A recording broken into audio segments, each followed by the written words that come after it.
여러분이 봤을 때 미국 문화의 상징이 뭘까요? 햄버거? 핫도그? 콜라? 여러 가지가 있겠지만 제가 살면서 가장 많은 사람들이 저한테 이거 진짜 미국의 상징이다 라고 얘기를 해준 게 청바지입니다. 근데 이건 사실 저는 못 느꼈거든요. 그건 해외 나가기 전까지 진짜 세상의 모든 사람들이 다 그냥 청바지 똑같이 다 입고 다닌다고 생각을 했었는데 나중에 유럽에 가게 되면서 사실 항상 청바지를 입고 다니지는 않는구나 라는 걸 알게 됐어요. 이제는 청바지가 진짜 크게 미국 문화에 대한 상징성을 갖게 됐고 심지어 북한에서 금지를 할 정도로 상징성을 갖고 있다고 하더라고요. 근데 어쩌다가 미국 사람들이 입고 있는 바지가 문화의 상징이 됐을까 싶기도 하고, 그리고 우리는 청바지라고 안 하잖아요. 우리는 지인스라고 하는데 지인스는 도대체 무슨 말일까요? 채널 구독 아직 안 눌러주셨으면 콕콕.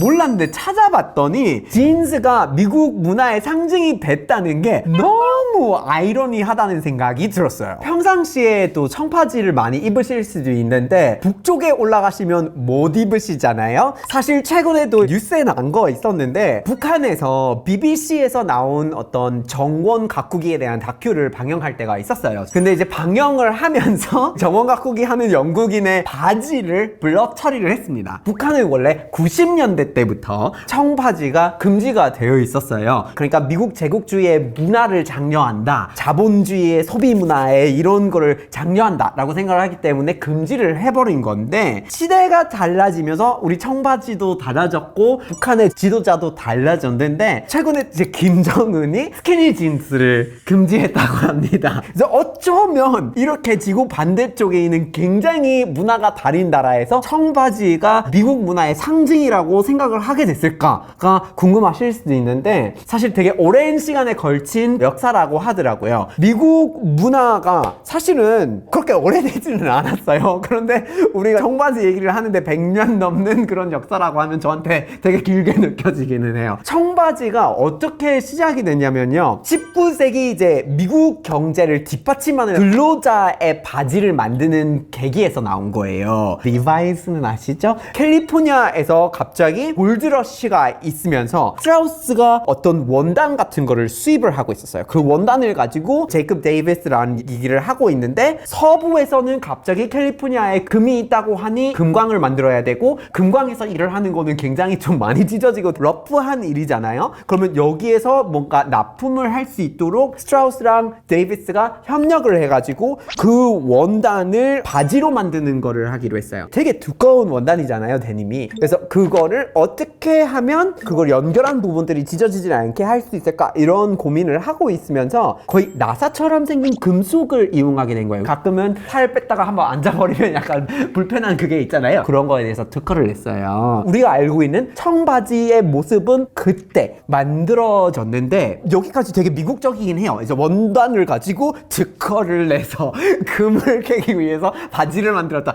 되게 진짜 자본주의 그대로, 진짜 북한에서 그거 금지할 만하다 싶을 수도 있는데, 여러분이 갑자기 반도체 만드는 데에서 근무할 때 입는 옷을 평상시에 입는다고 생각을 해보세요. 안 입을 거잖아요. 실험실에서 입는 옷을 우리가 이제 밖에서 입고 다니지 않잖아요. 의사가 입는 옷을 우리가 패션처럼 입지는 않잖아요. 그런 거예요. 골드러시 시작됐을 때 전문적으로 특허를 내서 만든 바지가 우리가 알고 있는 미국의 청바지의 시작인데, 그거는 사실 문화가 되지는 않잖아요. 어쩌다가 대중화가 됐을까 생각해보면 서부 확장의 상징이 돼버린 거예요. 미국 안에서는 금을 캐는 사람들, 금을 받고 있는 사람들, 서부에서 새로운 시대를 열어가는 사람의 상징성을 갖게 됐어요, 미국 안에서. 그리고 이건 나중에 역사를 그려내는 매체에서 점점 노출이 되기 시작했어요. 그래서 미국 할리우드 영화들이 나오면서 서부 확장에 대한 로망을 이렇게 보여줄 때 마를린 브랜도나 제임스 딘 같은 진짜 유명한 배우들이 나오잖아요. 이 배우들이 청바지를 입고 그런 패션을 내세우면서 결국 그게 미국 안에서 문화로 정착을 하게 됩니다. 근데 여기까지면은 그냥 미국 사람들이 끼리끼리 입고 다니는 거다, 여기서 끝나겠죠. 근데 여기서 또 역사적인 계기가 있습니다. 바로 2차 세계대전이에요. 그 전까지는 세계에서 불을 상징하는 유럽이죠. 유럽이 무너진 겁니다. 거의 초토화가 돼서 결국에는 유럽의 재건을 새로 해야 되는데, 세계 무역 질서와 금융 제도를 몰려받은 미국이 미국이 여기에 마셜 플랜이라든지 여러 가지 투자를 통해서 유럽 재건에 본격적으로 들어가요. 그러면 미국 사람들도 사실 많이 파견이 되기도 했어요. 왜냐하면 소련이 확정이 될 수 있는데 서방 세계를 지켜야 되니까 나토가 생기고 뭐 여러 가지 기지가 유럽에서 미국이 운영을 하게 되면서 미국 사람들이 파견이 되는 데다가 일반 미국인들도 유럽에서 많이 돌아다니고 투자를 하고 관광을 하고 이런 시장이 형성이 됩니다. 근데 마침 그때 미국에서는 제일 핫하게 영화에서 나오는 패션들이 다 정바지니까 일반인들이 그거를 입고 있고 실제로 근무하거나 일을 하거나 군대에서 일을 하는 사람들도 많이 평상시에 입겠죠. 그래서 이 바지가 계속 눈에 보일 거예요. 유럽에서 당시에는 유럽 사람들이 안 입는 노동자의 바지를 평상시에 계속 문화처럼 입고 다니는 게 항상 미국인이에요. 그러니까 거기서부터 청바지랑 미국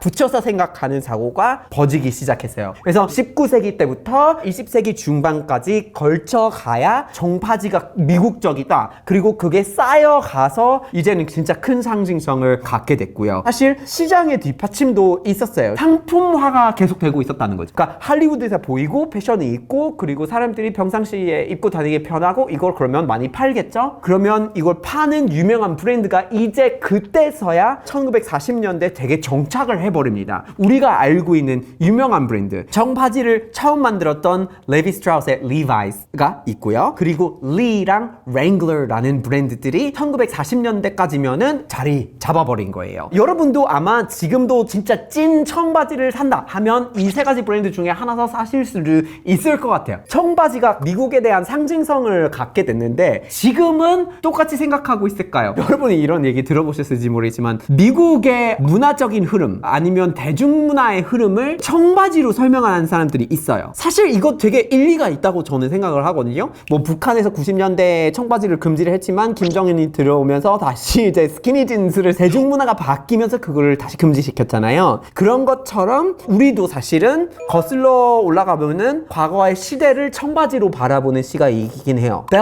버텀 진 그런 거 한번 보면 뭔가 70년대 같고 스토브 파이프 진스 80년대 같고 90년대라면 뭐 와이드 레그가 막 나오니까 굴베스라든지 이런 영화들 보면은 이렇게 통 큰 바지가 나오고 그러다가 2000년대 초반이 되면서 로우라이즈가 있고 그러다가 스키니가 들어가면서 갑자기 원래 헐렁헐렁하게 입고 있었던 스케이터들이 딱 끼는 걸 입고 다니고 그런 시대들이 있어요. 그거를 우리가 패션을 통해서 읽어내는데 이 청바지가 그걸 다 관통을 하니까 그 모습이 어떻게 바뀌는지에 따라 구분하기가 쉬워진 거예요. 그래서 시대를 아예 청바지로 구분을 할 정도로 상징성이 굉장히 큰 것 같아요. 그런데 여기까지 말을 하면 그냥 청바지가 미국 거다 라고 이렇게 생각할 수 있는데 아직까지 왜 진스라고 부르는지는 답이 안 왔어요.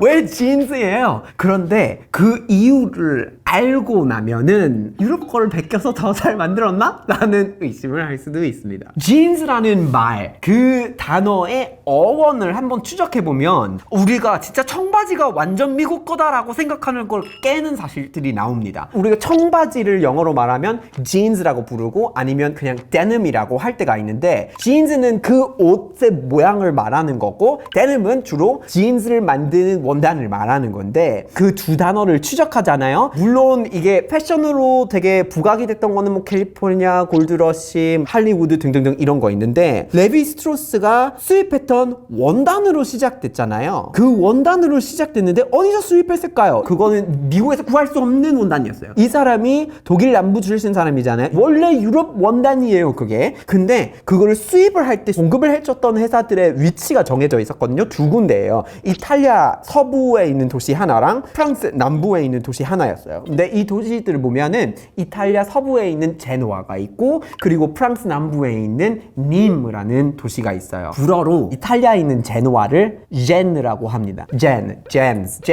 제인스 이렇게 변질이 된 거예요. 우리가 jeans라고 말하는 거는 제노아를 말하는 거예요. I need some jeans. I want some new jeans. 이럴 때 미국 사람들이 나 새로운 제노아를 사고 싶어요. 이러고 다니고 있는단 말이에요. 그래서 원산지가 제노아이니까 jeans가 gen에서 이렇게 나온 거고, 우리가 불어로 the라고 하면은 어디서 왔다, 에서 왔다 이런 식으로 얘기를 하는 건데, 이걸 어디서 수입했어요? 님에서 수입을 했어요. denim, denim 이렇게 된 거거든요. 그래서 원단 이름은 똑같은 원단인데 그거를 jeans라고 하거나 아니면 denim이라고 하게 된 건 유럽에서 수입을 했기 때문이고요. 그리고 더 거슬러 올라가 보면 여기서 이 원단을 수입을 했으니까 굳이 그건 원래 유럽 거다라고 얘기를 할 수 있냐? 싶을 수도 있지만 애초에 왜 그 원단이 있었겠어요? 그거를 애초에 어떻게 썼겠어요? 그래서 역사적인 기록이 있대요. 이 원단을 원래 이탈리아 북부 17세기 때 미국으로 이민 갔던 유럽 사람들이 유럽에서 원단을 수입하고, 유럽에서 원래 17세기부터 있었던 이탈리아 북부에 있는 작업복을 우리가 그냥 캘리포니아 금광에 좀 적용을 해보자 해서 특허를 냈을 뿐이에요. 특유의 미국의 그거는 아닌데, 근데 역사를 통해서 전파되는 계기들은 다 미국의 어떤 부상에 따른 부분들이 있었기 때문에 결국엔 우리는 전 세계적으로 청바지, jeans, denim, 미국 이렇게 하게 된 것 같아요. 너무 아이러니한 것 같아요. 왜냐면